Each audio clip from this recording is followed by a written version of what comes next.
You are watching a YouTube video of a boy getting high on spice. Yo, the person in the this what?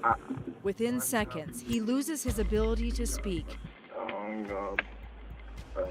But I don't know, you more. We just started here, we're gonna take the calm down. You know? No. Shit, calm down, dude. Calm down, bro. Relax. You're fine. Then terror takes over. No! Chill. The drug is sold in convenience stores. There are no age limits on who can buy it, despite a Colorado law passed in 2011 that was supposed to take spice off the streets. We went undercover and bought spice, also known as Black Mamba or K2, from mini-marts in Denver and Aurora. You sell some spice? Can I get the Bob Marley? This is spice. The so-called synthetic marijuana is a chemical concoction made in China and packaged as incense or potpourri. The label says not for human consumption. The danger of these drugs can sneak up on people. But U.S. Attorney John Walsh says that hasn't stopped children, too young to buy alcohol or medical marijuana, from trying it. There are, unfortunately, an enormous number of incidences in which kids have taken these drugs and have been very seriously injured. Okay, let's open your hand. Open those fingers. This is 16-year-old Emily Bauer struggling to move her fingers. Say yay! Yay!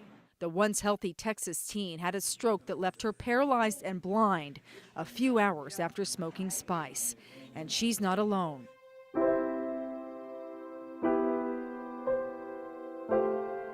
I just know that I lost my son. Stephanie Colbert's 19-year-old son died from the spice he bought at this Colorado Springs quick stop. She says there's one thing every parent needs to know about this drug. That it can kill your child.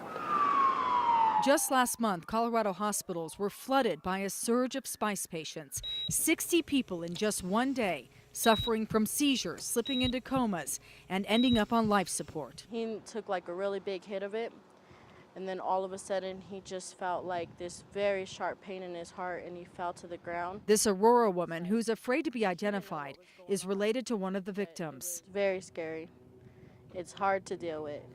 Her entire family is addicted to spice. They're actually staying up all night smoking it, waking up in the middle of the night to smoke it. She says the high is nothing like marijuana. She compares it to a combination of crack cocaine and LSD. It's so intense to the point where you can actually hallucinate off of it. I've seen them hallucinate off of it. She says her family members have been buying the drug from Paymon's Mini Mart. Can I get the Bob Marley and the Bling Bling Monkey? She took a hidden camera inside to show us how easy it is to get it. I've actually called the cops. I've called the narcotics team. But Aurora Police spokesperson Frank Fania says they can't bust the store owner. It's hard for us to not only arrest, but I would imagine then to prosecute. That's because this store and many others in the metro area are selling a new type of spice that does not contain any of the 9 chemicals that are specifically banned under Colorado law. These aren't just backyard chemists making spice. It's very intelligent, educated individuals who not only are making them, but are well informed of the current laws. We asked Fort Collins toxicologist Dr. Robert Lance to test the spice we bought. He confirmed it contained chemical combinations he's never seen before. They read the law and change how they make the substance. He told us the Chinese chemists have come up with hundreds of new ways to make spice. They may have 20 or 30 new ones every week.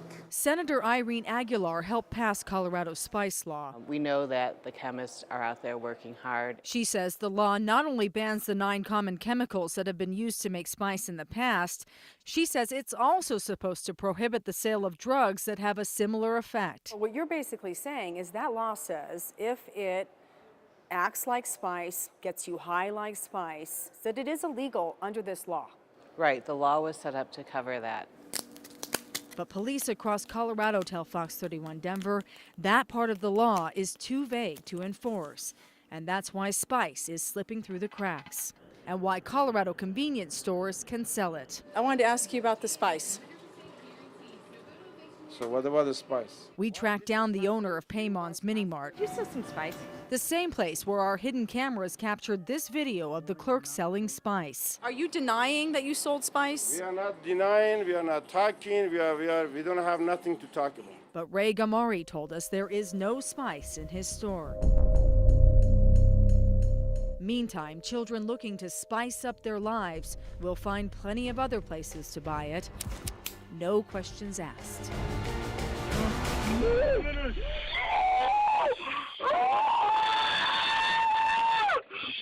Calm down, dude. Calm down, bro. Relax.